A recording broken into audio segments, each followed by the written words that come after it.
Connie talks about how she would offer to help Javier Pena by cleaning up his desk for him. You like to mess with him a little bit. You like to organize his desk, didn't you? Well, first of all, is Javier going to hear this? Because he probably won't, but Beverly might. Well, all the time that when Javier was in Medellin, Stephen was in Bogota, and I worked there in the embassy as well. So I was waiting to ride home with him rather than go on the State Department van. And Javier's desk was you can't imagine how disorganized his desk was. He had piles of. I didn't realize I used my hands so much in talking. Now there was piles of papers. There was total disarray in his desk. So I would, stack everything neatly, organize it neatly. So he'd have a writing space, which he didn't even have. Welcome to Game of Crimes.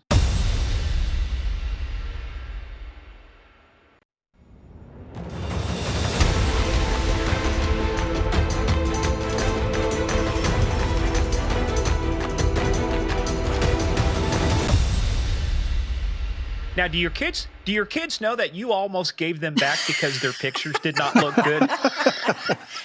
We hadn't accepted them at that point.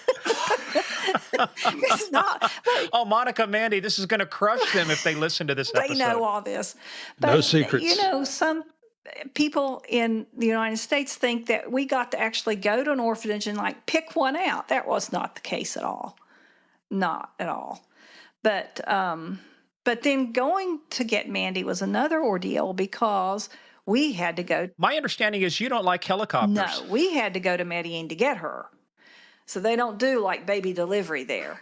So, yeah, we had to get permission from the ambassador to travel to Medellin. He did not allow us to spend the night there. And for some reason, for her adoption, we had to go to all these different offices throughout the city. She had to have a physical exam. We had to have a physical exam. All these boxes had to be checked before we could take her. But they also trusted us as foster parents. That's how badly they need homes for these babies. And she really was in it. We picked them both up at orphanages, but they each were with foster mothers at the time.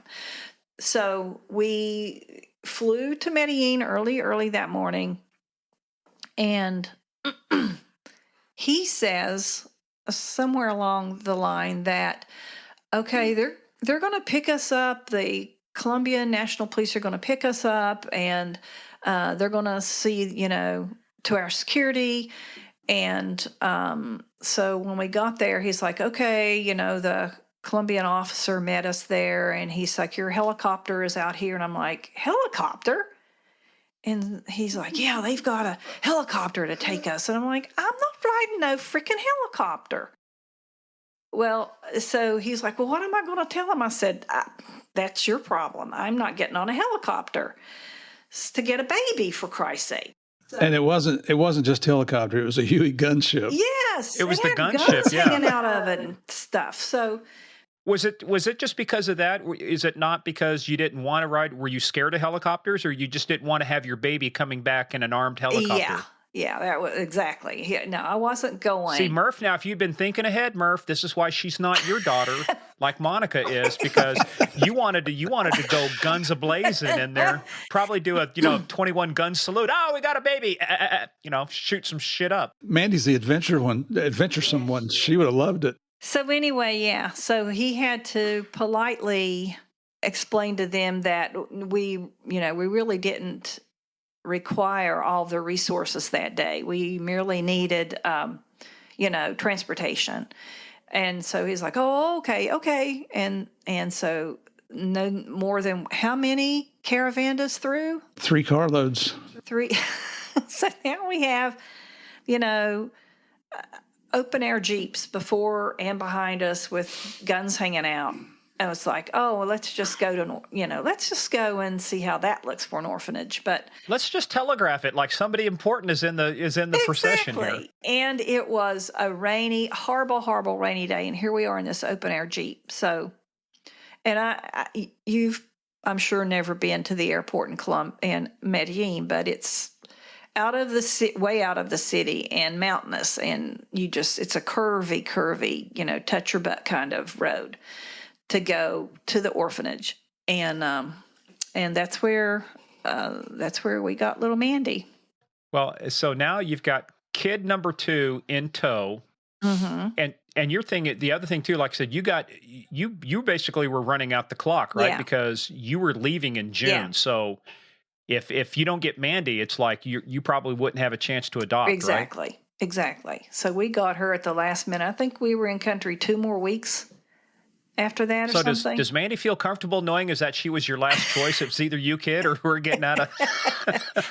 No. That's it. You're it. Yeah. If we don't take you, we got squadouche. So come along, kid. Anyway, but It was a no return policy on that one for sure. yeah, I know. No, but we have a return policy. Well, hey, I know that there's some things too that you eventually end up leaving Bogota in June of '94, and you go back to the United States.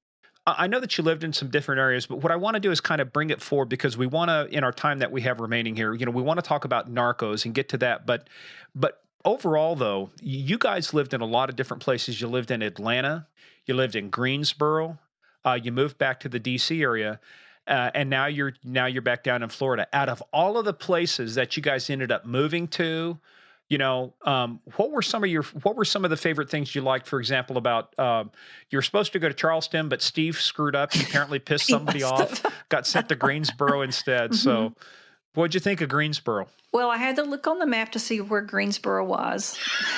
So did Steve. I knew nothing about North Carolina at all. Greensboro is an awesome city. It's a good size city, not too large, not too small. Beautiful city. They have the pretty green rolling hills there. And I was so absorbed with taking care of 2 babies at the time.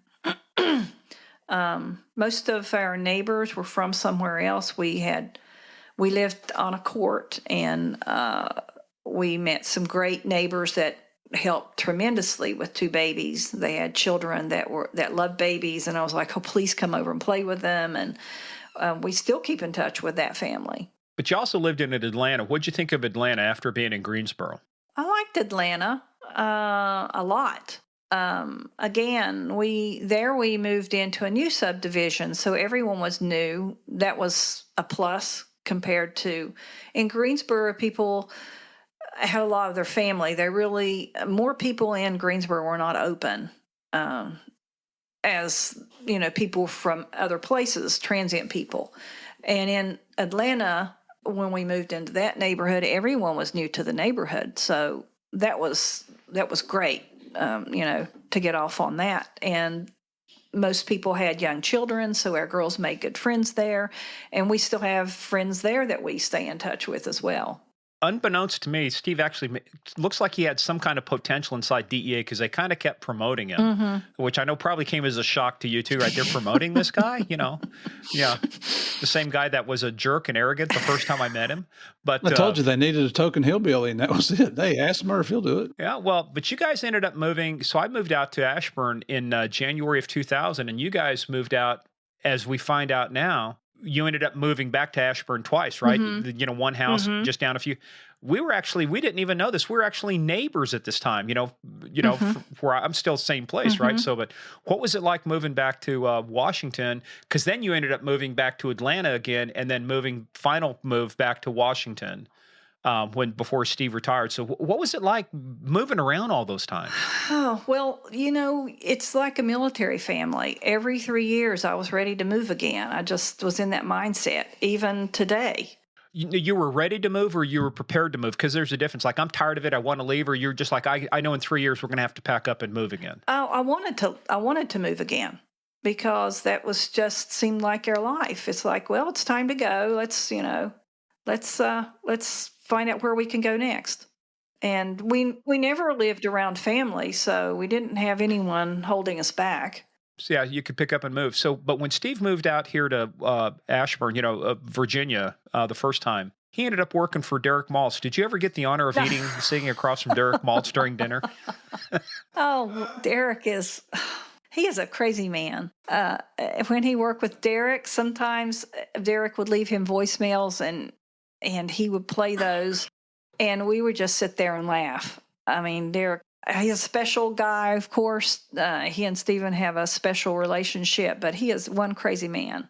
He could make anyone laugh. Absolutely. Yeah, he definitely ran into Derek, obviously, early on too. But well, let's kind of start bringing this full circle too, because Steve has a long career. I mean, you've worked in some places you haven't, because now you've got Mandy and Monica, and you're raising the kiddos and stuff. But at some point, Steve, starts figuring out, hey, man, I got to retire. But when he started thinking about retiring, but you've also got this thing about they've had this Pablo Escobar thing hanging in the background for a long time. And now there's this potential of something maybe with a TV series and stuff like that.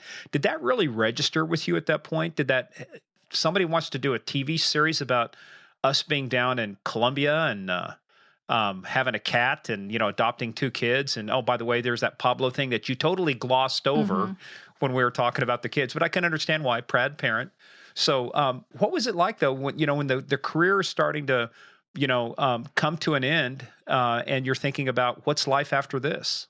Well, to back up a little bit, when the day that Pablo was shot, Stephen had my camera with him. Lo and behold, he had that red shirt on. I don't know why. Because he wants to work at Target in his, in his retired life. It was Red Shirt Day. And he came home with all this, film, which we had to have developed then. And we were like, what can we do with this? And we tossed around several ideas of just holding on to it, not having it developed, mailing it back to my parents in the States, letting them develop it. We thought, well, it could be destroyed, from here to there. And in the end, he just handed it over to one of those photo something there on Photo Hapon. But someone told us then, I don't remember who it was, someone made it very clear to us then, this will be big one day. And for some reason that stuck with me, that this will be big one day. So I don't know if he's thought of it that way, but when we started hearing about, the calls started coming in about movies or whatever, that came to mind. As long as it's been, this is going to be big, maybe. I didn't know if it really would, but it was definitely in the back of my mind. And to get to that, at some point, Steve obviously has to retire. So what's it like for you watching him after 38 years, hanging it up, saying that this is, you can move, you can do things. It's like leaving Bluefield to go to the railroad police and then railroad going, but this is now the end. There are no jobs after this. How did that affect him? How did that affect you, knowing that, hey, we're hanging up the spurs? That's it. We're riding off into the sunset. I couldn't believe it. He talked about it, off and on for maybe a month, and I really didn't take it serious. I really didn't think he would. As it got closer and closer, I kept expecting him to back out, and he didn't. And even the last day he went to work, I said, "Are you sure? Are you sure this is what you want to do?" And he was like, I'm dead sure. And I was shocked because that's who he was. This is the person that I knew. As long as we'd been married, I mean, that's a long time. That's who he was. He was DEA. And I didn't know that he could be happy again doing anything else. He loved it that much. So I thought, well, I was working at the time again. So I thought, well, I told him, you're going to have to figure this out on your own. Because, forever you hear about retirements and what do you do after retirement? And I kept working. I said, you're just going to have to figure this out on your own. I don't want to be there. You need to figure out what direction you're going in if this doesn't pan out. So I just, I continued with what I was doing. You're like, I don't care what you do, just stay the hell out of my way, right? Yeah, pretty much. Well, the crazy thing was I don't know if any of the listeners have ever had a husband to retire and they're home alone, but oh my God, he put his hands everywhere they shouldn't. He was, tinkering in my stuff, in my computer files, and he changed every freaking password that we had because he didn't know any of the passwords because I had been the one. Operational security. Yeah, right. I had been the one paying all the bills. I had been the one using the PC. He hadn't. And anytime he came upon something needed a password, instead of asking me, he just reset it. Forgot password. You say that like it's a bad thing. Well, What? I couldn't what? get anything then. I was so ticked with him. But I did get the honeydew list done. Yes, you started working on that. You did. That's right. Yeah, but it only took you 38 years to get to it. But That's right. true. That's right. now, kind of the culmination now of this whole story is you knew it was going to be big, and now it starts becoming real. That Narcos is going to become real. How is it? How is it? What are you thinking? What are you doing with Steve as you guys are discussing the opportunities here? It's like, first of all, he turns down 2 other producers and says, "No, we're not going to do it." So it's got to be like, "Oh, are you crazy?" Right. Steve. Right. But then Eric Newman comes along, makes the right pitch, and it's like this thing now starts becoming real. What's that like, knowing that you're part of your life, which it took us 6 months to get you on this podcast, so I can't imagine what it was like, working then with the people writing the script to say, hey, how are you portraying it, and what are you doing to my cat? Well, I really didn't want to be a part of it like this. I don't really want to be a part of it because it isn't that I'm introverted, it's that I'm more private than he is. And he's a different person now than when he was working for DEA. He may not believe this, but he was more of an introvert then, I thought. And it's probably because he had to be. He couldn't discuss what he was preoccupied with so much, 5 days a week. Well, it was never 5 days with him, but and I was the one that was more extroverted, talking to, other parents and neighbors, and he didn't know our neighbors. He didn't know as many as I did or anything, and that was okay with him because he was preoccupied with work. So once he retired, he became this other person. So now he's so extroverted, he can have a good conversation. He's the mayor of the neighborhood. Yeah, and we go to church, and the girls are like, "Where's Dad?" I'm like, "He's campaigning." I call him campaigning. He's running for office because he's down talking to everybody, and I go into church and sit down like you're supposed to. So I don't really have to. We're a friendly guy here. I don't have to say much now. He says it all. However, though, he certainly can't talk for a couple of the things that you went through, because I'm very interested in, there were a couple of things with the script to where it appears that you kind of had some veto authority over, but tell us about the person that you wanted to play you. Did you get the person you wanted to play you, and did you get any say-so? Oh, I didn't have any choice in that matter. They told me who would play my part, and she came to Ashburn and you spent some time with me, and we went on some walks through they have the lovely trails there through the neighborhood. And she wanted to learn about me and my lovely mixed accent. And she was British, of all things, and did a great job. So what does an actress do? What does an actress or actor do like that to get inside your head? I mean, was it just general conversation, or was she employing some methods, or what do these folks do when they're trying to learn about their characters? I think she was interested in my view about all of it and where I stood on all of it during this all going on. We got her audition tape, or her audition clip, and it was right on. The way they portrayed us in Narcos, although it wasn't the same place, it was right on as far as how she reacted to him, to his, flirtatious attitude. My what? Wait a minute. What? Flirtatious? I thought that was JP. No, in Narcos, he's supposed to be, Mr. Cool Hand Luke. And Just like real life. yeah, I was like, whatever, which is the way it was. She nailed that part of it, right? Right. Whatever. I can already see the eye rolls too on Narcos. Guys, I just watched Narcos season 1 and 2. So, but you got to go down to Colombia, right?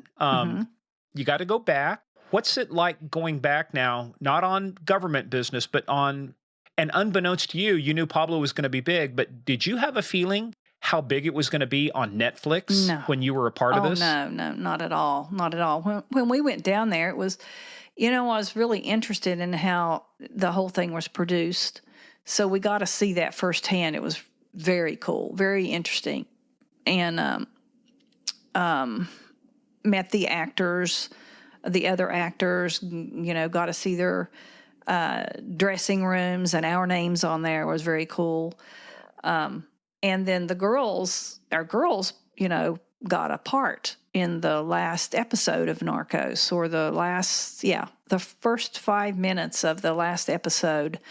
They portrayed them walking down the street as, just Colombian pedestrians, which was really cool.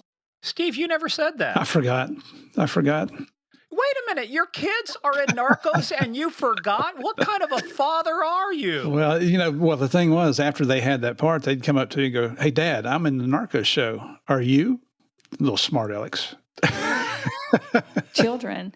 So, in the scene where Steven's supposed to get kidnapped, which he wasn't, and he's pulling into the underground parking, Boyd Holbrook, who plays his part, told the girls, they had them dressed as Colombians, and told them, be sure and stop and wait for me, or I'll wait for you to cross. That way they'll not cut it out. When they edit, they'll not cut you out. And he did that time and time again. He waited for the girls to cross. So if you look at Narcos, it's about 5 minutes into the very last episode of season 2. Season 1. Season 1. That's their girls. Oh, that is so cool, and so cool of Boyd to make sure, knowing one of the Hollywood tricks is that, hey, you're not going to get cut out of it if we do it this way. Yeah, well, Boyd and Pedro both came to the house as well, so they got to meet the girls, and we had a really good time. So come on, who do you think was better looking? JP says it was him. Was JP better looking, or was Pedro? Oh, Pedro's hot. Well, here's something else I didn't tell you, Morgan, is I've got a picture of my wife laying in bed with Pedro Pascal. I've got a photograph of that. Shocking revelation for Ashburn. Oh my The God. National Enquirer. Well, that's actually when they were trying to calm the baby down before they were going to shoot another scene, and we were just talking. Pedro is a great conversationalist. I really like him. He's a very likable guy. And actually, one of the funny things to tell about Pedro is when we had the girls there, and he and I were talking, and they were waiting they were preparing him to go on set, and they were putting the wires up through his pants, wherever they wanted them, up behind him, and for sound. And our girls were sitting on a bench there. We were waiting because we were going to watch this scene act out. And Pedro and I had eye contact. We were just there talking. Well, I'm a nurse. It doesn't shock me if you drop your pants, as long as you have underwear on this. So he pulls his pants down for them to feed the wires up. And I looked over at my girls, and I thought they were going to fall off that bench. Their eyes were as big as saucers. It was so funny. Pedro Pascal standing there with his pants down. Wait a minute. Did Pedro have underwear Yes. on? All right, well, thank God for small favors. No pun intended. But there was something more, though, a little bit more magical, though, about being down there. You got to do something pretty cool when you went down to Bogota for Narcos. You got to do something that involved one of your daughters. Monica, her entire life, wanted to meet her biological mother. Mandy is the complete opposite, has absolutely no desire to do that. But so when we adopted Monica, the director of the office we were in left the room, and I had a napkin, and I wrote the name, Monica's biological mother's name down. I wrote, anything that I could off of those papers and kept that. Well, so we had her name, and she was adopted. Was that done intentionally? Was that a wink, wink? I'm gonna step out of the room for a minute, and what you do while I'm gone, I don't know We about. thought so, but who knows? Anyway, I had that. I kept that. And when Monica, we found out we were going to go back down, it was in her baby book, that napkin. So I took it with me. And when we got there, we went. She came from a little country town called Zipaquirá, which is north of Bogota, a little country town. And so we went back there. And Monica, on her own behalf now, she's in her 20s. They wanted to know what was her interest in this. And, she just told them she wanted to meet her. That's all. So they said, well, we'll have to check our records. Well, of course, they were going to check everything out. And being Colombia, they still have their records in hard copy stored there on site. So they took down her date of birth and the mother's name, and we hadn't changed her name either. So they went through their records, and, they saw that we were legitimate. And they called us just several hours later and said, if you want to come back here, she's coming here. So not only did she get to meet her biological mother, but there were also 3 biological sisters that came. All of her siblings did not come, but 3 out of 6 came. So that was pretty cool. When you looked at the mother and the 3 siblings, if Monica had not been adopted, it would have been, what, a pretty hard life? Oh, yeah. You could tell that they've had a hard life. Actually, the mother worked in the rose fields. Roses is a big export from Colombia, and she was very weathered from doing that sort of work. And Monica we were so proud of her. She just so proud. She had such poise, and she was just like, as if to say, look at me, I'm okay. I'm okay. I did fine. What an opportunity she got, right? Because would she have been the youngest of the siblings then? No, there was one that was young, 2 that was younger than her. One came. One was younger, and actually the mother named her Monica Alexander as well, because she thought she'd never see Monica again. I don't know what it takes to do something like that, but I mean, that's for a mother. But obviously it must have been good for this mother to know that her daughter, she made the right decision for her daughter. I think it's very odd that a family goes back. And so they were very happy that we did. And the people there were, they were very accommodating and very positive about that. See, we've gone from having to drag answers out of you to where I almost got, I can't shut you up now. Yeah, I mean, right. you are just. Welcome to my world. There you go. Now you know. Oh, Steve, it's not going to be a fun night if you keep this up. You got to stay with her. I guess that's why you have spare bedrooms, though, I'm right? still the best thing that ever happened to her.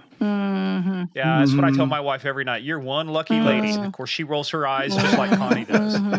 Hey, well, let's close up by this. I mean, we have been on this a little over 2 hours, and just the detail, the fact. I mean, we could do a lot more stuff, but put it all in perspective now. Looking back, when you look back on it, did you ever think your life would end up like this? Where you've at, the things you've done, the experiences you've had, being a little farm girl from a community of Princeton, going to Bluefield State College, meeting an arrogant, overbearing, probably a little bit, full of himself, city cop in Bluefield, or as I say, Krusty Krab, West Virginia, Hey, have you ever been there? I got close one time when we went down as Notre Dame beat Virginia Tech. I was pretty close to Bluefield, but that's as close as I've come. I'm a Hokie fan too. We were down at Blacksburg, yeah. Not bad, right? No, hey, look, I'm a farm boy at heart. Grew up small farming country and love the area. But, but looking back on it, did you ever imagine where you started at and where you ended up? Did you have any idea that the journey would look like this? No. But, when you're young, I didn't think about that at all. I just, we just kind of made our way through it. I would have never thought that, of course, but I think kids now are expected to think ahead more than we were then. I was just brought up to work a good life and, be a good person. I never gave it thought about where I would go.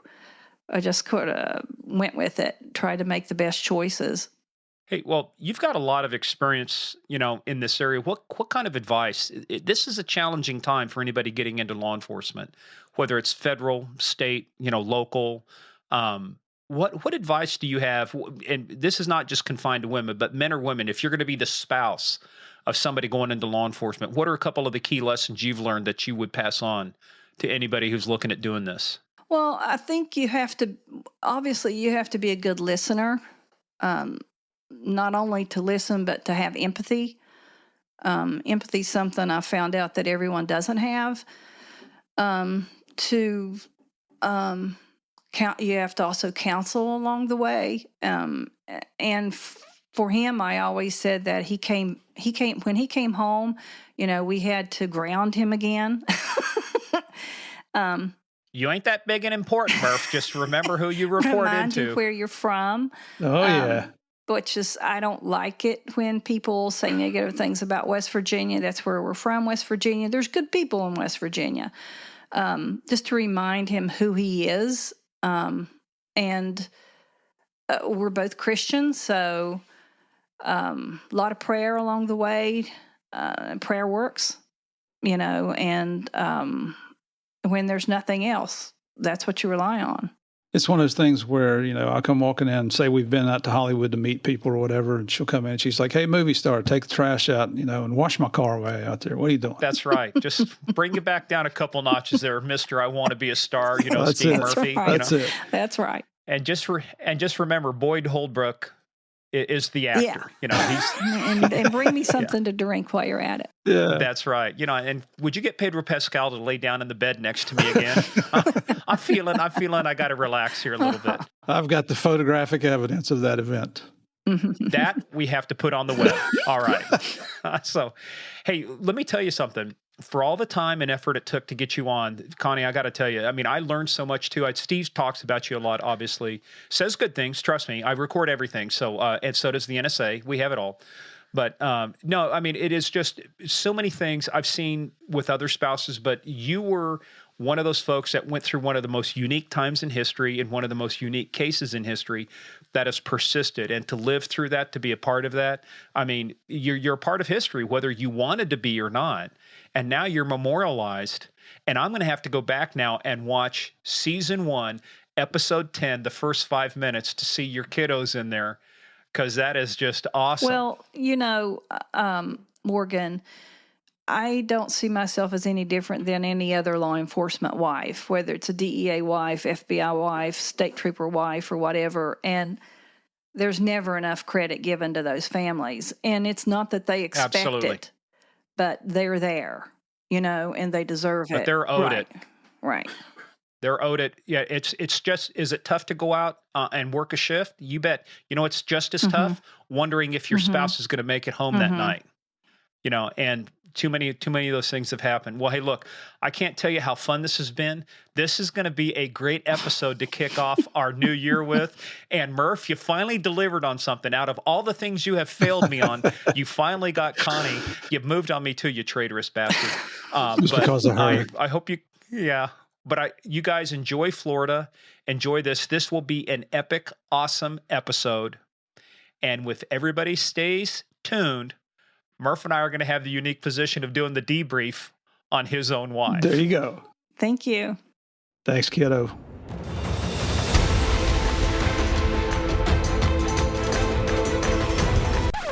Well, like a hemorrhoid, just when you thought it was gone, it flares back up again. We're not done. And here we go from now.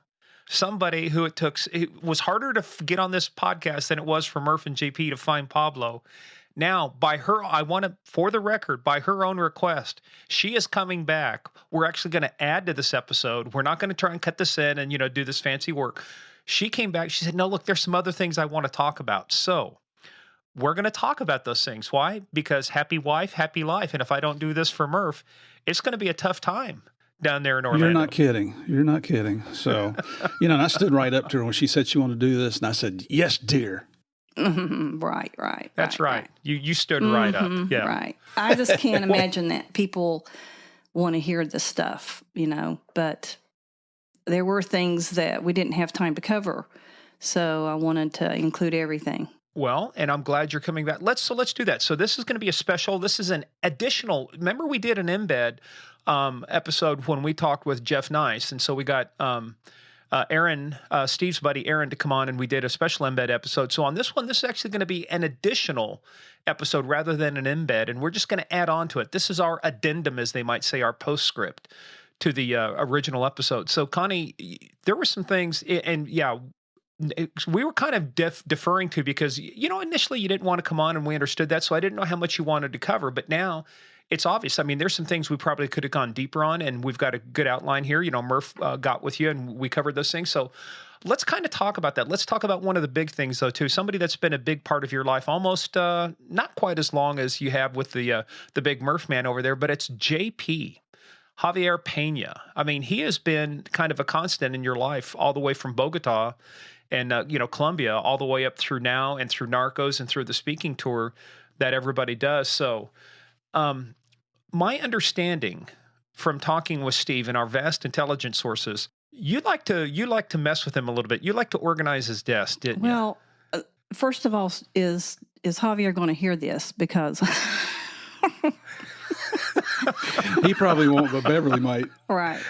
Well, all the time that when Javier was in Medellin, Stephen was in Bogota, and I worked there in the embassy as well. So I was waiting to ride home with him rather than go on the State Department van. And Javier's desk was you can't imagine how disorganized his desk was. He had piles of. I didn't realize I used my hands so much in talking. Now there was piles of papers. There was total disarray in his desk.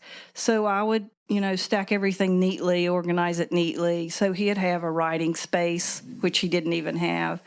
His computer screen had Post-it stuck all over it, not around it, all over it. So I organized those, put them like on top of each other. He had Post-its all over his phone, Post-its all over his desk, if you could find any bare desk there. And then he had a plant that sat there. I think some girl bought him that plant, honestly, but it looked dead so many times. I brought it back to life over and over and over.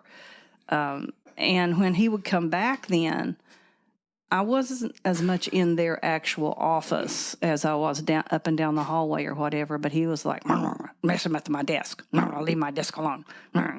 Grumble, grumble, grumble. But I would usually have something to work on while I was waiting on Stephen to finish work, because he was one of the last always in the office. And I didn't even have a place to write. So that was, and Javier, like I said before, he was so intensely focused on his work. That was the relationship there. But when I worked for the CLO office, one of the things in tell everybody what CLO is again. Community Liaison Officer. So we were like overlooking all the activities and welcoming newcomers and that sort of thing. And we had lots of resources in there for the Americans to come in and look for. We kept like the adoption agency information or places to, for excursions. But anyway, there was a sign-up sheet for the tennis courts in our office, and those tennis courts were at the ambassador's residence. And you had to sign up for your court time. And so I'd sign him up for his court time. I signed Joe Toft up for his court time. Well, did he even play tennis, or were you just forcing him to play tennis? he played tennis then a lot. He was very competitive. I've heard. I haven't seen him play. I knew he liked his Lipton's instant tea, or was that? Yeah. And I would bring those back from the States when I went. Stephen didn't always go. But anyway, that was our relationship there. Since Columbia, and since I've met his better half, and now that all of that, I guess, stress from the job has been peeled off, he's nothing more but a big teddy bear. Does he actually talk to you without grumbling now? He talks to me in sentence form. And now, you got to remember, JP, we're proud of you. She was a nurse, so she was bringing those plants back to life. It's just ingrained in her. She couldn't help herself. Oh, every time he was gone, those plants looked dead again, and I'd go in there and pilfer around. I need H2O stat for an IV into the subcutaneous. They look terrible. And I got to insert that left-handed cubital. I got to insert this here. When he would come back from Medellin and his desk was straight, he'd like, "God damn it, I can't find shit around here. Leave my shit alone." It's hilarious. I don't know how he found anything. Yeah, but would he ever tell Connie that, or would he just tell you that? Oh no, he would never say anything mean to Connie. No, he never said anything. He had nice the utmost to me. respect for her. It's cordial, like, "Hi, you're there," kind of. You're still here. But yeah, but how was he when you brought him his Lipton tea, though? I mean, that was kind of, what was that kind of like his, next to Aguardiente, he loved the Lipton tea. Oh, yeah. Oh, yeah. That perked him up a little bit. I'd get something positive out of that, or if I made cookies and brought him in, he loved chocolate. But, like I said, now that I've met his better half, and she's one of the sweetest people I've ever known. You meet people that are sweet, and you know that it's insincere, and I have no use for those kind of people. But you meet people, and it's deep in them. They're that sweet. It just drips off of them, and that's the kind of person he's with. So who would have known, right? She is. Beverly's the sweetest lady you've ever met in your life. And just to add a little bit about the tennis thing, the employees in the embassy would have to line up outside the Clo office on Monday mornings to sign up. Mm-hmm. And of course, Joe Toff was our country attaché. He had specific time and day of the week he wanted to play, and was never in line. And Javier was never in line. And people would go in to sign up on those times. Like, how did those guys get those reservations? They're not even in line here. So they had an inside hook. Well, yeah. I mean, but so that was that like his? I mean, obviously, you guys needed we're going to get into that here in a minute too, because it was very important to have outlets for stress, because. Mm-hmm. The op tempo that you guys were moving at, and Connie, you even had to see this too. I mean, you would have had some of this same stress too, because it's early mornings, it's late nights. It's like there is just no standard banker hours 9 to 5 workday while you're down in Columbia, is there? No, but they played hard and they worked hard. But when there was time on weekends, we would have sports. Like I said, I've always been an athlete. Stephen knows not so much, but he can play softball and football. Oh, he can get hit in the face with the softball like the best of them, yeah. Gee, thanks, honey. No, we had softball games, a DEA against state, or, flag football. They would just, a bunch of guys show up and choose teams. I don't remember basketball so much. We had volleyball. One of the high schools there, we were the liaison between the embassy kids that went to these. It was a private school, big school. Embassy kids meaning the mill group, the military. The military families went by a whole different set of rules and lived away from us and worked away from us. But those are still our American kids. So that school allowed us to use their gym for volleyball games. And on the weekends, Bogota is an awesome city for closing down some of their main arteries on the weekends.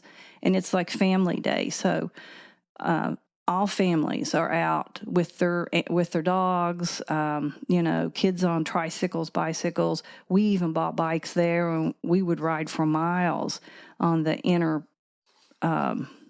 streets of Colombia, of Bogota. And on the streets were vendors with fresh grilled corn, fresh fruit. Colombia is just rich in fruit. And you could just get it, the mangoes as they cut them up there, pineapples, fresh pineapples that they would cut right in front of you. And that was just an awesome day. I would go on my bike on Sundays when he wasn't there. And you'd always see some other embassy people riding as well. But that was a great thing on Sundays. And then Any concerns for were there any security incidents or things that made you pause for your concern for your safety? Because again, you're in Bogota. It is not exactly the safest place in the world at this point. And, Pablo's killing people and blowing stuff up. So how did you balance that with the fact is, you're a target because you're an American? Well, as long as I kept my mouth shut, I fit in well because... What, you had an accent? People would have detected that? I didn't know very much Spanish. Like I said, I can talk with my hands, but Stephen, with his blue eyes, he would usually keep sunglasses on when we were out. But, I have dark eyes, dark hair. I was always darker. I was a sun lover, darker when I was younger than I am now. And I fit in very well, especially when I was by myself. I felt like I did. I did everything that I could to look like a Colombian. I tried to dress more like them. I just did everything that I could to fit in. And the only time we were ever challenged was when we were going out of the city, a bunch of Americans. We must have had 4 or 5 carloads, and we were stopped on one of the mountainous highways. And we didn't know, who it was that was actually doing the road stops. And Stephen might know. I can't remember how we got through that one, but some agent was a good talker and talked us through that stop. Other than that, like I said before, you knew in the United States, if you go to an inner city area or even here in Orlando, you know where the higher crime areas are. You don't go there. In Bogota, that crime area was everywhere. So you had to be aware of where you were, who was around you all the time. That's the only way I can describe it. Same thing with anything else. Just have to be aware of your surroundings. Exactly. Just got to make sure you blend in. And, Steve, it's not that you would have stand out anyway, even with sunglasses on. You don't tan well. I'm taller than everybody in Colombia, just about. At 6'2", it's... Yeah. Especially we determined that, and in the first part of the episode when Connie was going to get out and whip up on those scrawny little military guys. That's right. And going back to fitting in, I didn't carry a purse with me. Stuck whatever pesos I had in my pockets. I didn't wear jewelry. I left all my jewelry, locked up back in the States. I don't even think I took it to Colombia. But, it's just like if I was a social worker and I was going down to a high crime area here to work, you don't go at night, and you just learn to do those measures. You just always do it. But you did have some fun though. There was a couple of times you guys had long weekends in Melgar and some other places. Because Colombia goes from sea level. You go right from the water. You go up way into the mountains. I think, like Steve, I think your notes show like 8,500 feet above sea level.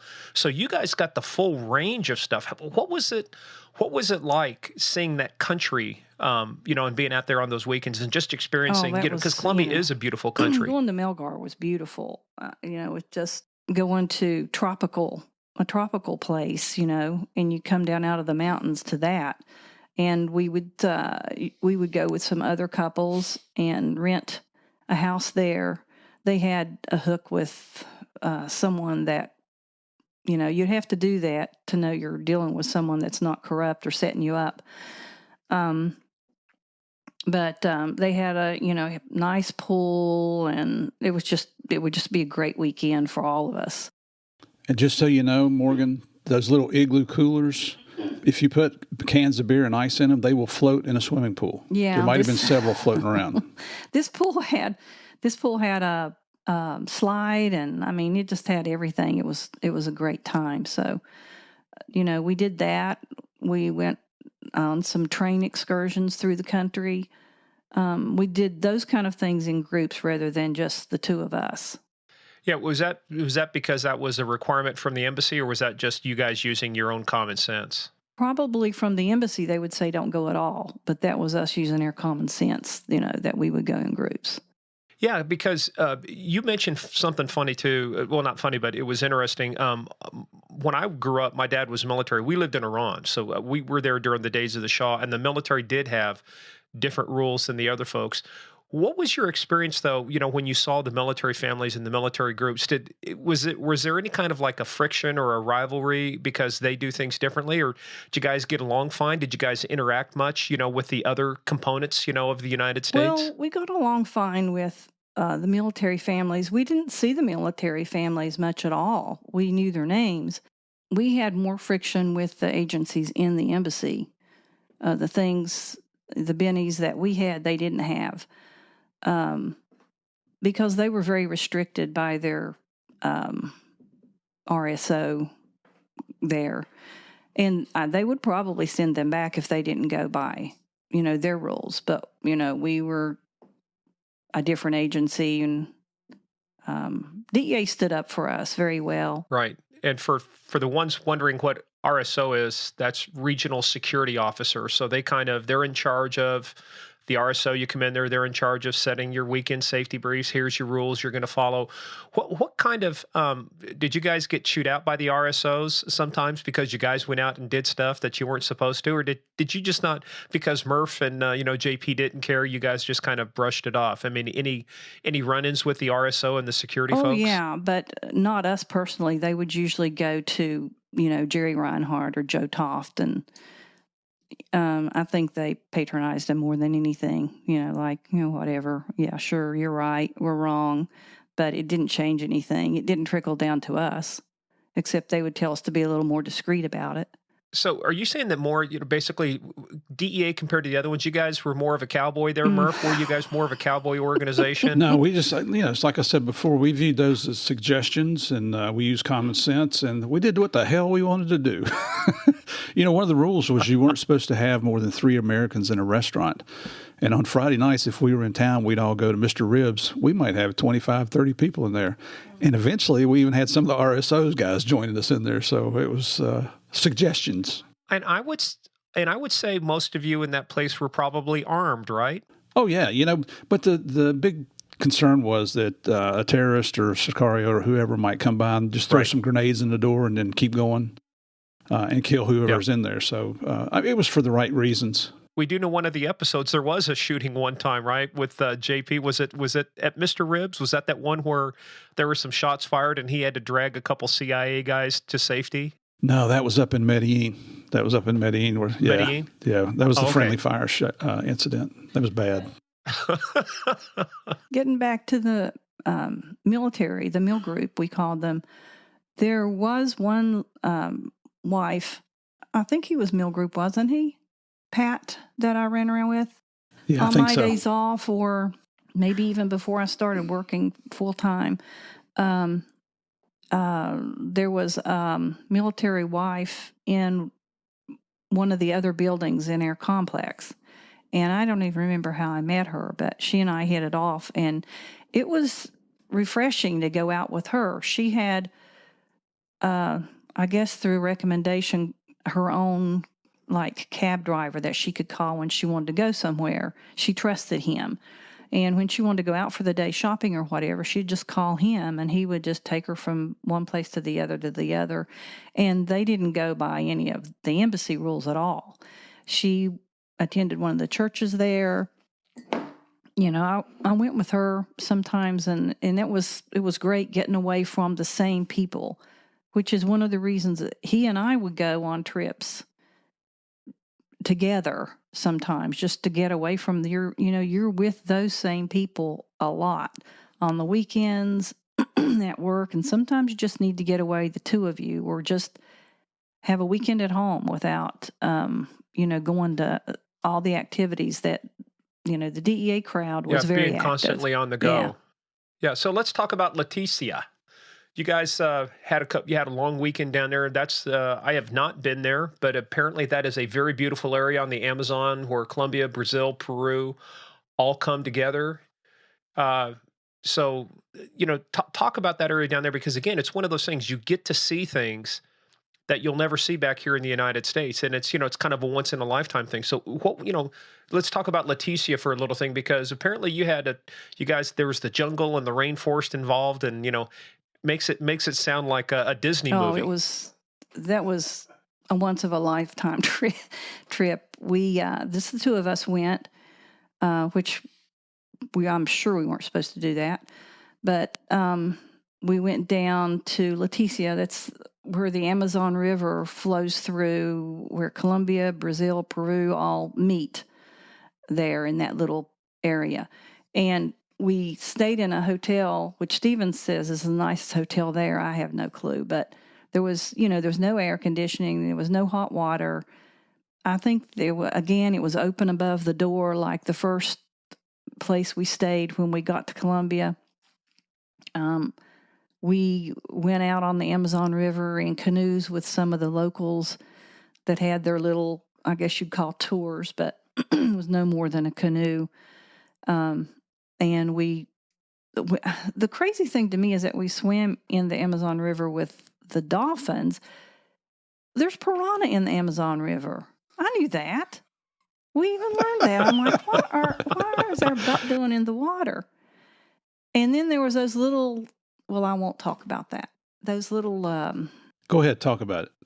Those little, they're like little, I don't know. Parasites. Those little spermy parasites. And they swim up certain orifices. Yeah, yes. yeah, those were there. I mean, that was not my problem as much as his, but there was a crazy thing we did. Well, the craziest thing we did was he's completely terrified of snakes, and they gave us these like waders, and we waded through the swamps in the Amazon.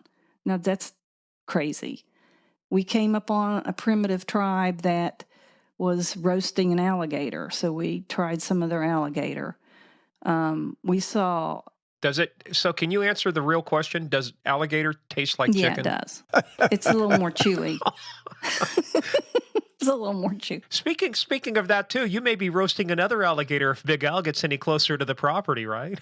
The one in the backyard yesterday was huge. Yeah, but they called it a zoo. Well, we call it a zoo by our standards. I don't know what you'd call it. It was just native people with some native reptiles or whatever to show you, wildlife to show you.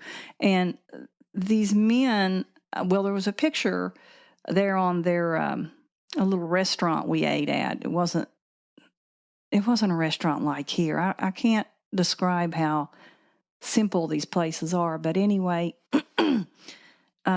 there was a picture there of an anaconda that had eaten a child, and the exterior form of the snake was the perfect form of a person.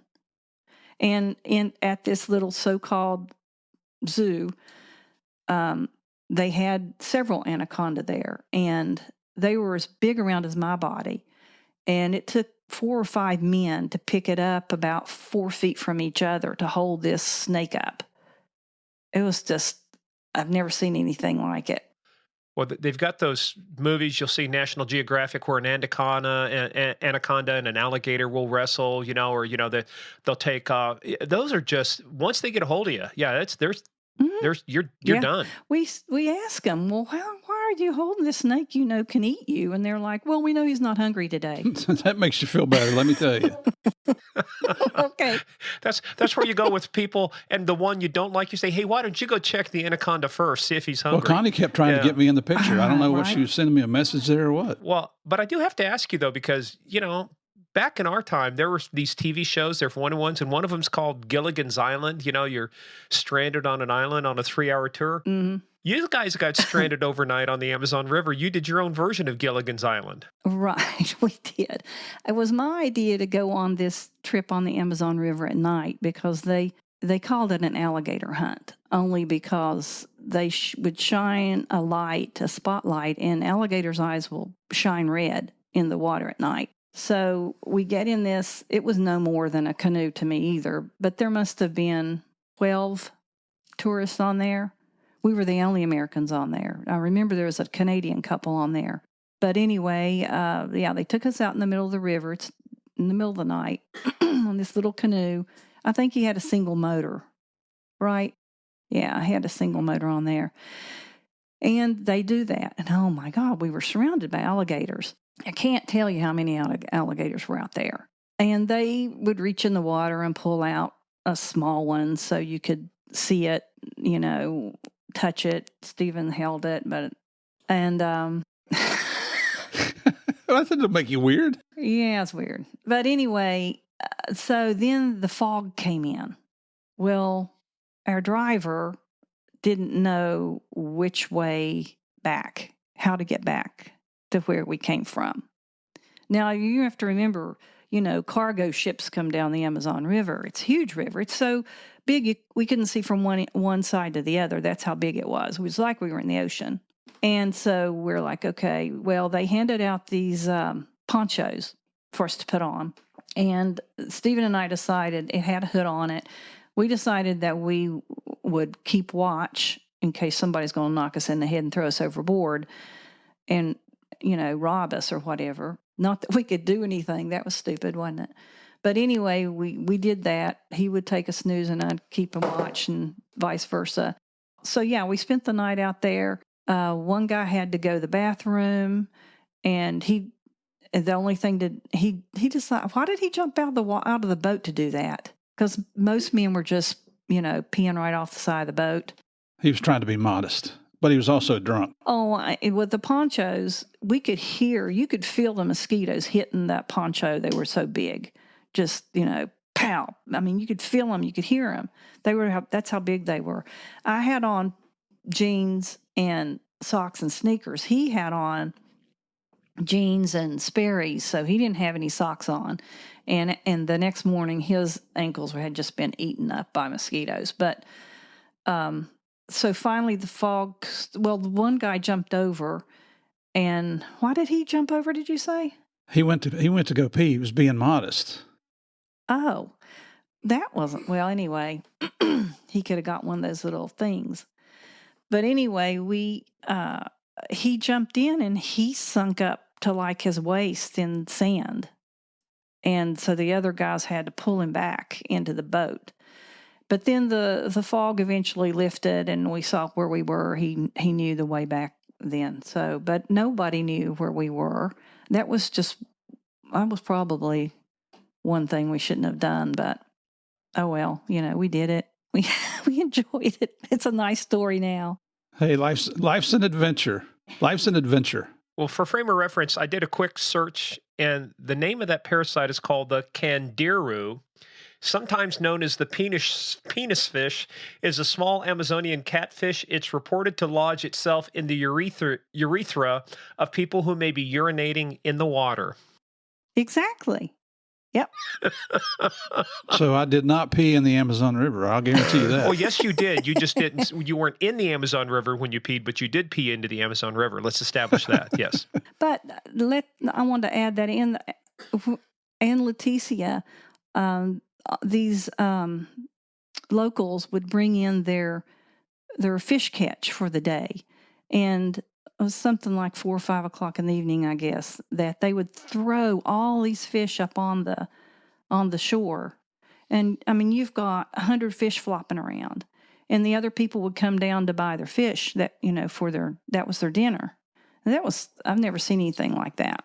It was so cool. Well, but you also went to a couple other cool places. You also went to places like Panama, Costa Rica, San Andreas. So kind of tell us about that. So, but when you went to Panama, Steve, maybe you can answer that. When you were in Panama, was Noriega in charge at that point? No, he had already been taken to the United States. But the reason we went to Panama, the DEA country attaché there, his wife was a DEA agent in Bogota with us. And so we were all good friends. And he kept inviting us to come to Panama City. And so one weekend, several, a couple of us, we all got together and we flew to Panama and spent I think it was an Easter weekend, wasn't it, Connie? It was a long weekend. Yeah, but Noriega was already in, he was already in custody. Jail. Yeah, that was after they blasted the music, had him surrounded and he finally surrendered. But during those times, though, when you guys had those long weekends, Murph, did you ever get pulled away? Did they have a way of contacting you, like if something hit the fan that they need to pull you out? Did you ever have to cut one of your weekends short because of something breaking, in the investigation? Not any of those weekends. If you were in town, you did, but we kind of had it worked out so that Javier and I were not allowed to leave Colombia at the same time. One of us always had to be there.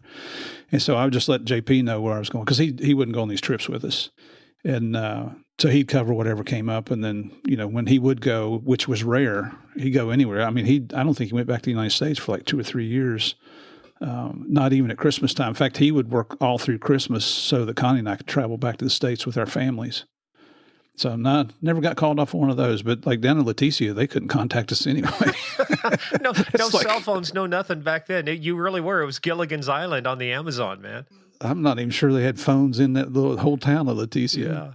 So, but what'd you think of Panama, though, Connie? First time down there? Well, Panama I love Panama. I wanted us to do a tour there, but he wouldn't hear of it. I don't know why, but I like Panama, and the Panama Canal is something to be seen. Again, that's probably one of the most interesting places that I've ever gone. We went with some other couples, and we rented a boat and went around different islands around Panama. Same thing with Costa Rica. We had friends in Costa Rica that we met when he was in language school in Washington. So we visited them, and they drove us around, showed us all around. I loved Costa Rica too. And then the only other, we went to also with the same group of people. We went to Cartagena, and there we enjoyed their beautiful beaches and got to learn about the history of Cartagena with their forts and all of that. But we did some things that were fun and definitely memorable. What about San Andreas? One of the things that I wanted to ask you about is they were kind of known for their black market trade. A lot of things going on there. Did you happen to acquire any items that were the result of black market trade? We. Don't worry, the statute of limitations is long since passed. He and I went to San Andres, just the two of us. It's a Colombian-owned island, and that was almost like going back in time to a tropical Caribbean island. Open air airport, people they were just carrying all kinds of things back. Glass goods is what I remember there. We bought this huge alligator skull head there. And he was so big. His head was probably the size of one of the largest suitcases in a set, like that big. But the only people they allowed to take that out of off the island was teachers for educational purposes. So Stephen told them I was a teacher. And so we brought that back with us. I just handed that down. Well, she told him that, plus we slipped a guy 20,000 pesos. Oh, well. Well, that sounds like a lot, except it was like $2, right? Yes, it was $3.50, I think. You can't believe the things those people were bringing back at that airport, though. I've never seen anything like it. And I just handed that down to my niece, who is a biology major and teaches. But I thought it was a great conversational piece, and I thought maybe we would have it enclosed in a glass coffee table or something at some point. It just never happened. He still had his teeth when I gave it away. I would see that as an ornament hanging on the Christmas tree. Look at this. We might do that with Big Al in the backyard here. He was huge, heavy, yeah. Hey, well, let me ask you, Connie, out of all the places, if it came down to the fact that you could only take one more trip and go to one place, that was it. You couldn't travel anymore after that. Out of all the places you've been, where would you go? Oh my gosh. I'd probably just go back to Bogota. I like it there. Why? Well, I don't know. I liked it more when we lived there than when we revisited. When we revisited, it was all transformed into this beautiful metropolitan area. But when we were there the first time, it was just such a simple way of life, you know. And I know why a lot of Hispanic people are like manana, manana. You know, you never got anything on time. They're never in a hurry to do anything. But that's so opposite of our life now. And Bogota was at such high elevation. You know, the restaurants had the doors open. All the eating was out on the street side, and our condo windows were open. We didn't have to worry about bugs. We were never worried about bugs there. We rarely saw bugs there. Unless they came from the CIA, right, Murph? Absolutely. I like the simplicity of it, I guess. Yeah. I like the simplicity of it. I mean, I loved South America and that area. Yeah, first time I visited was in 2000, and it, like your point, it kind of started becoming metropolitan, you know, right about then, but still. But when you walk through the downtown areas and you see the historical things, and like I said, I got my daughter a Ruana. First time, you know, little farm boy from Kansas, first time I actually ever bought real coffee that didn't come out of a can, Folgers and stuff. So Yeah. first time we ever brought that back and ground it, it was like, oh my God, you know, we got to get more of this stuff. In fact, Good. real good quick stuff. story. You guys moved from here, but do you remember the can't name of it's the Mexican cafe over here in Goose Creek Village, was next to Burger Shack, but they had that. Yeah, Perondos. Yeah, Perondos. Yeah. Ran into a kid there who was from Colombia, was going to Colombia. And I said, I'll tell you what, I will pay you. You bring me back 2 to 3 bags of coffee. He did. He came back a couple months later. We go in to eat, and he goes, hey, I got something for you. Now, that was the most expensive coffee I bought, but it was worth it because it was just like, oh, my God, that stuff was so good. It's the real thing. Yeah. You know, it's funny. It's funny, Morgan, because Sherry Foster was one of the DEA supervisors in Cartagena with DEA, and she was my coffee connection. She'd ship me up a case of Sello Dorado, or what was the something Oro. I mean, good stuff, good coffee. Oh, I know. And what comes out of the mountains there, you know, the soil they grow it in. Unfortunately, too, the soil in those places, too, also allow you to grow coca plants and Yeah, it's a little conducive to It that. enables Maybe some other some stuff. poppy plants. Well, hey, Connie, let's kind of bring it full circle now, too, because you do all of these things. And like you said, you had no idea that anybody would. First of all, you're humble. You say nobody's interested in this, the same way nobody was interested in making a story about Pablo Escobar that went to actually spawn 2 separate shows, including Narcos Mexico, but 6 seasons of this. It's I think, Steve, you were saying, too, it's the 4th most popular series on Netflix in history, right? So let's talk a little bit about Narcos, because that, I mean, obviously, not that it changed your life, but this is kind of the culmination. This is the thing. People are now making a story about you and Steve and JP and the things that were going on down there. So let's talk a little bit about the series, because we've determined already it's basically the 1/3, 1/3, 1/3 rule, which is a third of it is spot on, it's true. A third of it is it's mushy. They kind of have to fudge some things, and then a third of it is just pure Hollywood BS, right? So let's set the record straight about some of the things in Narcos, right? So one of the big ones, though, was in the series, though, it showed you going back and leaving Steve and going back to Miami. That ever happen? No. But I was never asked to go back either. And I had no thoughts of doing that. So no, that wasn't true. I stayed there the whole time. He wasn't with me. He was, of course, Well, he was in traveling Medellin, and stuff. but, Yeah, right. But I mean, but you never left yeah, the but I was country there. and left him in the country after you adopted your first daughter. But Right. I had a little insight, though, too, and it's not in the notes, but it's something I remember from our discussions. You kind of, not that you had veto authority over the script, but you had an issue with the script at one point about how they were portraying certain things, didn't you? Well, you mean the only thing that I didn't like was the part where they cut out our second adoption. I don't know if that's what you're talking about, but we didn't adopt one daughter there. We adopted 2 daughters there. And Eric had promised me he would include the second adoption. just because I didn't want both of them left out. I didn't want one of them left out. And because we adopted Monica in October, and she was like 7 or 8 months old. Is that right? Yeah. Yeah. And then we adopted Mandy the following May. So our girls are 8.5 months apart in age. They're both born in the same year. And it just simply, slipped his mind, I guess. But I didn't have any friends there like they portrayed in the movie, the guerrilla group. I didn't have any friends like that. I mean, I did have some friends outside of the Colombian group.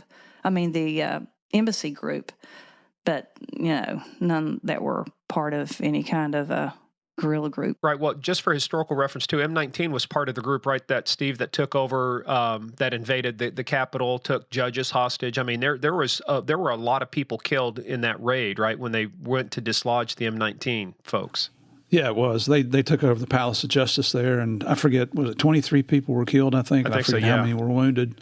And that was when Pablo, paid them to go in and destroy all the evidence against him. Destroy all the records, yeah. So now let's talk about the actress who played you. What was her name? Oh, Joanna. What? Joanna Christie. What did you think of her portrayal of you in the series? I thought she did. I was pleased with her. Completely. I was shocked that she could drop her British accent, which is very strong.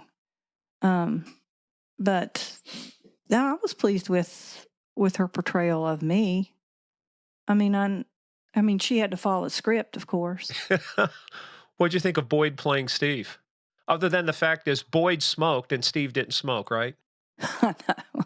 Well, that's Hollywood, But one of the more interesting dynamics, too, was the relationship between, JP and Steve, obviously. And how did you think on screen? Do you think they captured it well between Pedro and Boyd playing, JP and Steve in the series? Yeah, I did. I think, when we got there, Javier already had a lot of contacts made. And with his, fluent Spanish, he fit in very well.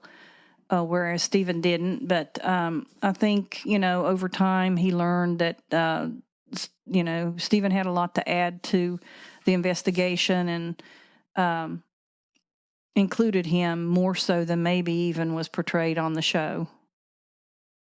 Yeah, I think he trusted him more than they portrayed on the show, for sure. Yeah, because on the show, it kind of looked like in the show, JP Pedro was holding things back and, being ready. And the other thing, too, is, he wasn't a member. He wasn't a member of Los Pepis. He wasn't, hanging out with those guys. I think that's the one thing, though. That's my only real big quibble I have with the portrayal is they made it look like, for example, Steve, we talked about this before too, is you're throwing somebody out of the helicopter or Javier's, dealing with Los Pepis. I mean, I get it that they do it for Hollywood, but it's one of those things is like, it was so fundamentally wrong and goes against the core of what you guys were doing down there. That's one of those things. How did you even stomach that when you found it in the script is that, hey, we're tossing people out of helicopters. JP's going to be palling around with Los Pepis and feeding them information. Well, when they send you that check after each episode, it's okay. It's okay. But I want to go back to this, the first question you asked her about reading that script. When they would write an episode, they'd email the script to me and Javier, and we would look through it, read through it and see if we could find anything to help them along with accuracy and make it a little more authentic. And because Connie was portrayed in the show, she got to read the scripts as well and have input. And when she read that part about her and the baby going back to Miami, she's leaving all this out. She'd not tell you what happened. She went through the ceiling. And so at the premiere of season 2, when we go out there, we met Eric Newman and his wife for dinner the night before the premiere. And Eric even stood up in the restaurant. He's like, Connie, he's holding his hands up. He's like, Connie, are we good? Are we good? You're not going to kick my ass here. Are you good? All right, now, are you going to admit that, Connie? That was true, never. wasn't it? No. Listen, if you could see her on camera, you see her nose grows when she tells stories. Yeah, it's great. Hey, but I will tell you the other thing I was ticked off with, because as Steve knows and you know too, I'm a cat person. I mean, we love dogs, but we have a couple cats. It pissed me off until I found out it was just Hollywood. But they didn't really kill. They didn't assassinate Never. Puff, right? What happened? What's the real story behind Puff the Magic Kitty? Well, Puff was 18 years old, and he died one day when we came in from work, and I think the vet thought he had a heart attack when he got jumped up and ran to meet us, because I could feel on the bed where it was warmer, he had laid there. When I found him, he was struggling because he always met us at the door, and we jumped in the car to get him to the vet. Well, one thing that you probably haven't told this whole time is that they rationed electricity while we were in Bogota. They had a rationing of their power. So every day, I mean, this is the most sensible thing to do, of course, is to turn the power off at 5 o'clock when the beginning of rush hour traffic. So if you can imagine New York City with all the lights off at 5 o'clock. And sometimes they came on. Which brilliant politician came up with this idea? Sometimes the power would come on at 9 or 10 that night, and sometimes they wouldn't. We were lucky enough to be in a building that had a generator, but most Americans didn't. So they could go home, not cook dinner. They had no lights. It was awful. And that happened to be one of the evenings that we got home. So we had to try to fight traffic to get to the vet shop, to the doctor's office with him. By the time we got there, he had already passed in my arms. And the doctor thought from all the signs she could tell, he had a heart attack. But yeah, that's what happened to Puff. I'm surprised that they've played. I mean, obviously there's connection. Puff really existed, but yeah, I saw that and I'm like, oh God, that kind of ticks me off, Right. Hey, but you mentioned something. Let's go back real quick because you talked about season 2, but for season 1, for the premiere, that was held down in Rio, right? And you guys got invited to that, but you had to basically cheap bastards from Netflix. The first season, you're going to have to pay your own way. Yeah, right. Yeah, so we couldn't go to that, but they did invite us to season 2, the premiere of season 2, and that was really cool. We got to walk on the red carpet, see how that works. Watch all the stars being asked. When you go down the red carpet, on the floor is like, oh, I don't know, what would you say, TMZ. What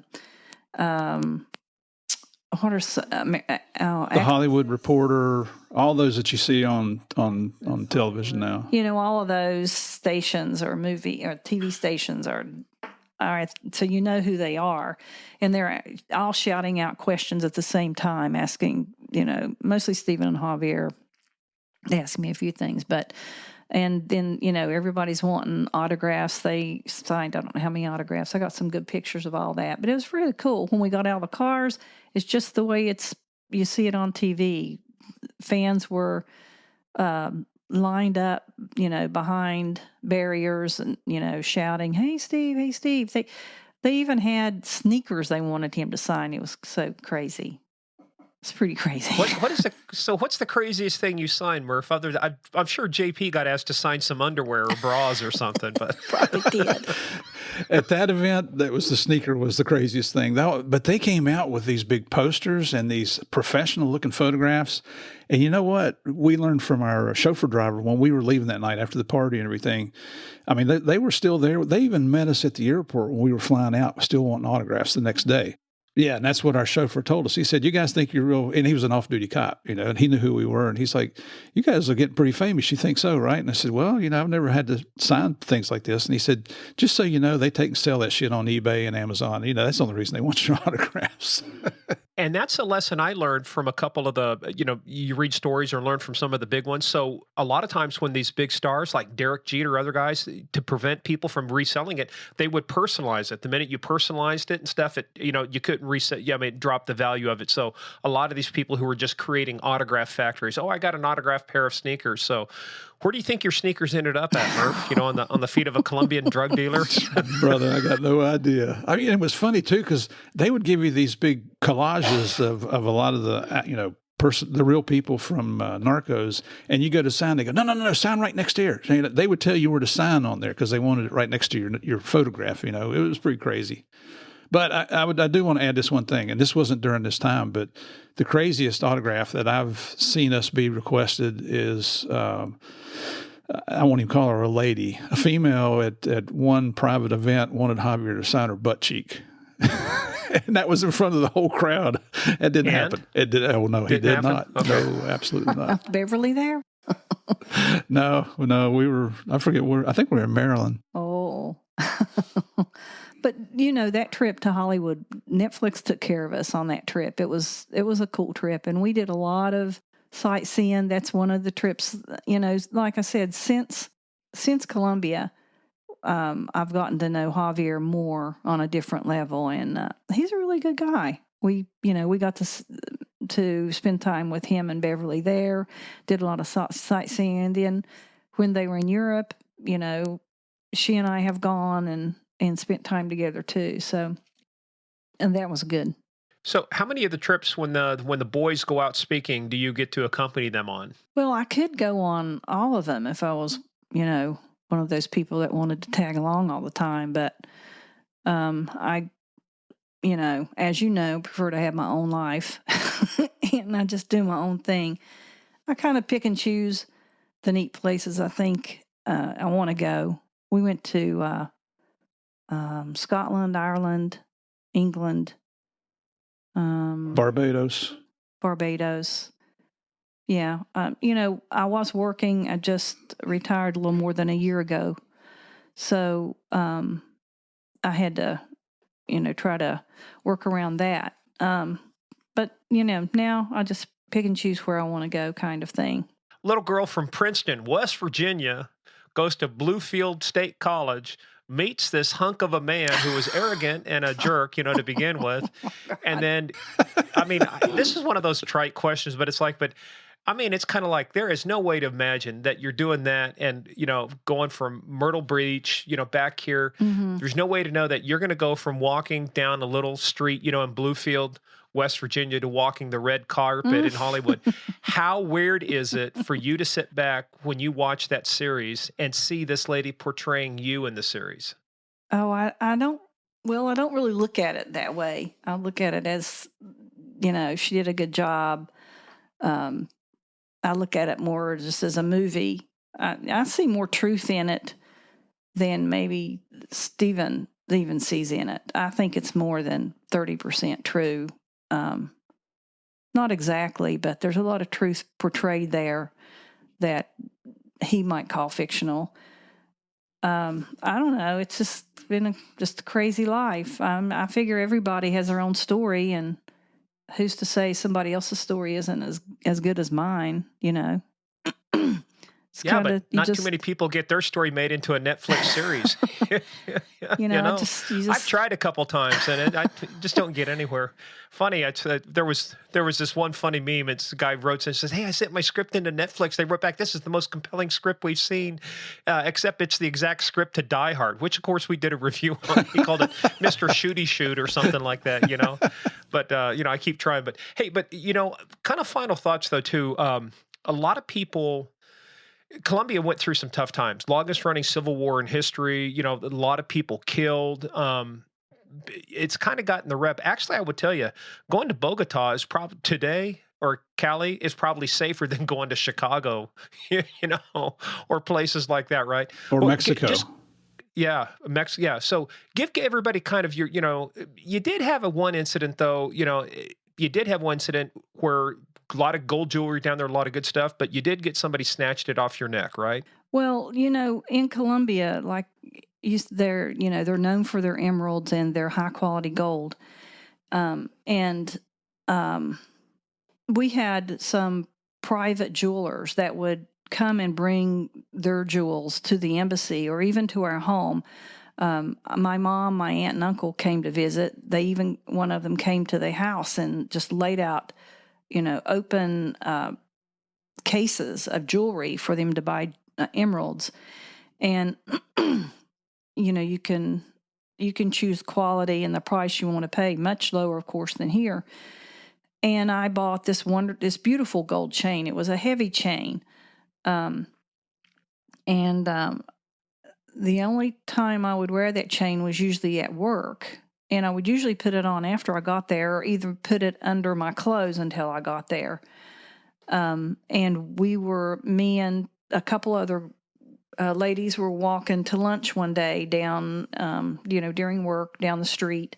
We would do that quite often. We had a small cafeteria in the embassy, but we like to get outside and enjoy the beautiful weather there and walk. And like I said, you could eat out on the curbside tables. And it happened in just a matter of seconds. This guy on his bicycle came by, snatched that off my neck, and was twirling it around his finger as he went on down the street. I didn't even feel a tug on my. If I hadn't seen him, I wouldn't have known. I don't know how he did it so smoothly, but I had forgotten. Chances are he'd probably done that once or twice before. Oh yeah, yeah. I had just forgotten to tuck it down under my clothes when we were out. It's all it takes is one time. Yeah, but that's what I'm saying. I'm saying that to say this is that I didn't have near the experience, the amount of time down there you guys did, but Colombia's a great place. The people down there are just fantastic. I mean, I was always treated nice when I was down there, the couple trips that I made. How was it for you? You feel the same way? I mean, the Colombian people, there probably were some down there that resented the Americans being there, but I think overall, most of them welcomed the fact is that they were getting some help, that the Americans were actually viewed as helping them, helping their country. Exactly. And I don't even know if the commoner didn't even look at it that way. And that's one of the things I was going to say when you asked me where I'd like to go back to. The people there are phenomenal. They're very sincere people, and they're who they are.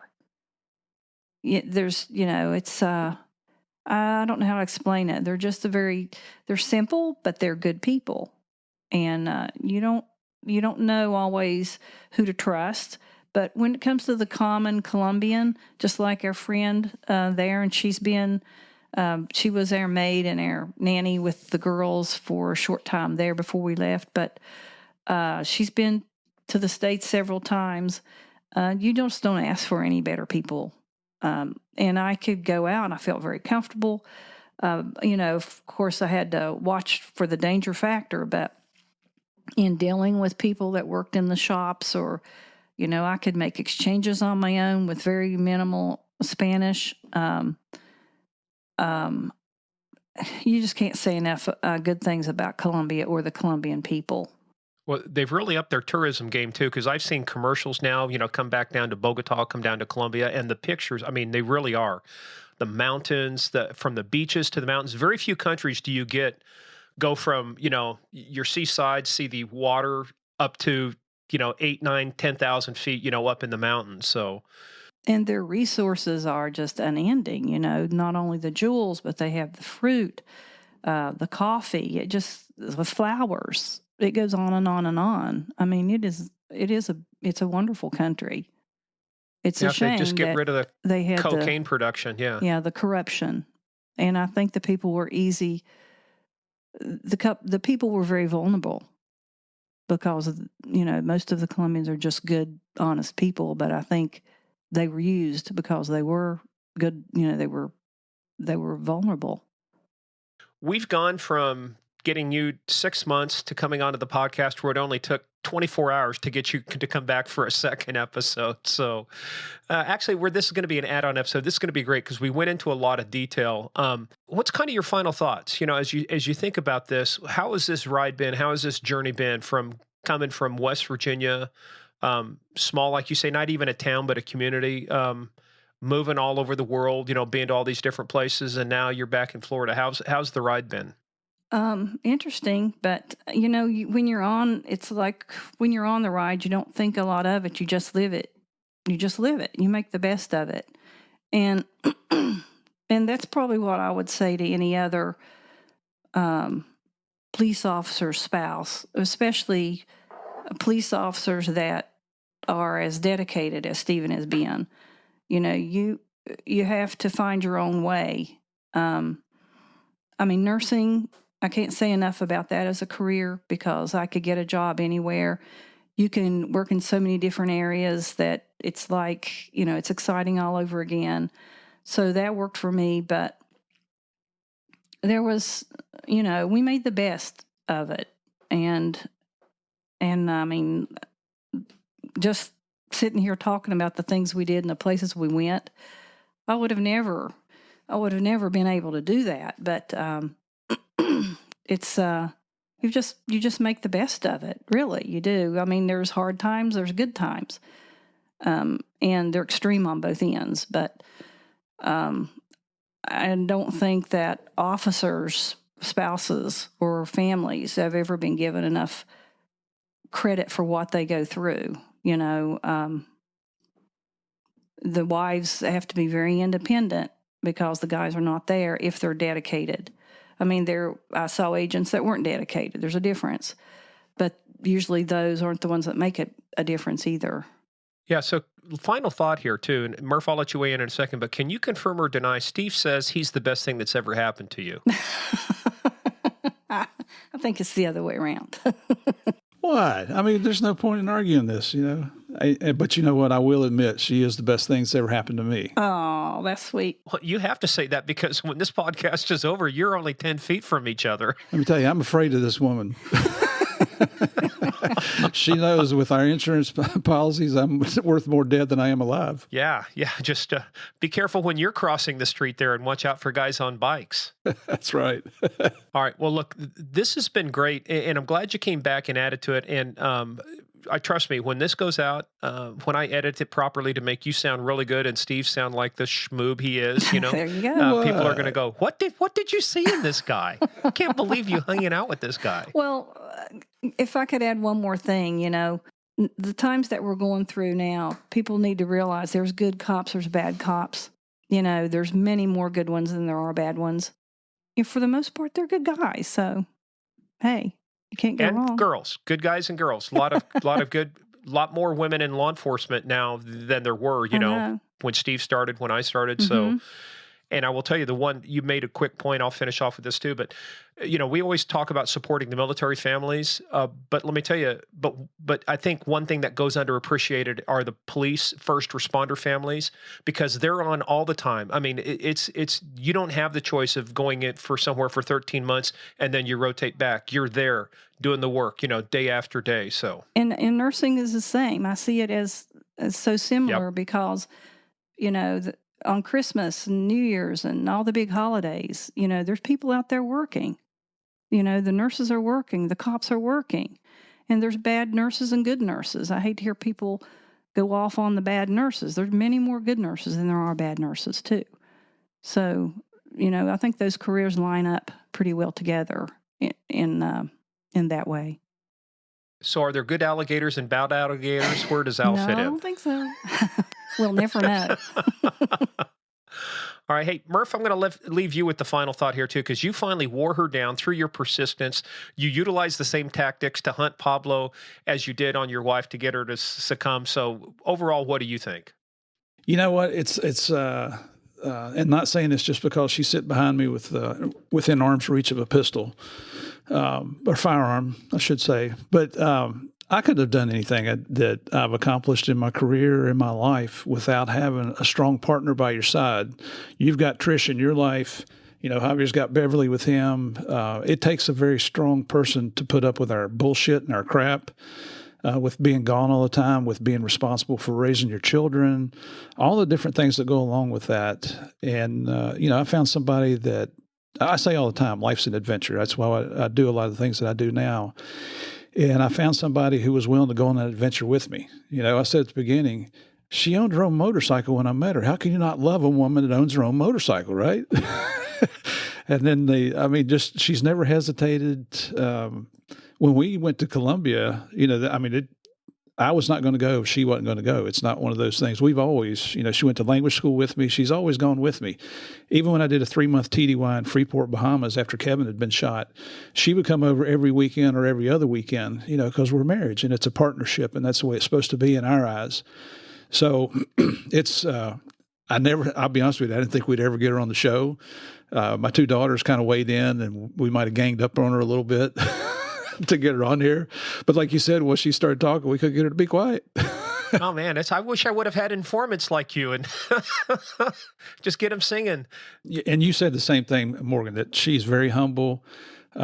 She's just like Sherry Foster. Nobody wants to hear her story. Everybody wants to hear their story. You know, that's why I put it out to all our fans. Let me know your thoughts. And we were overwhelmed with responses about, get Connie on the show. We want to hear her story. So I'm just real anxious to see the listenership and how it goes with her. And so I can come back and go, ha, ha, see, I'm right, you're wrong. They wanted to hear your story. And then I'll get slapped. Yeah, I'll leave you with this final thought, then we're going to close off. How many women can say they were in the same bed as Pedro Pascal? Well, it might be quite a few, but none that might want to admit to it. Few. But I got a picture of it, and you might see it on our website. You might see it. Okay. Well, hey, Connie, thanks again so much. Again, this is part 2. Part 3, 4, 5, and 6 with Connie will be coming out later this year, right? Oh my gosh. No, I'm done. I'm done. All right, guys. Well, hey, well, this is the second time we say thank you guys for tuning in. Stay tuned now for the second debrief.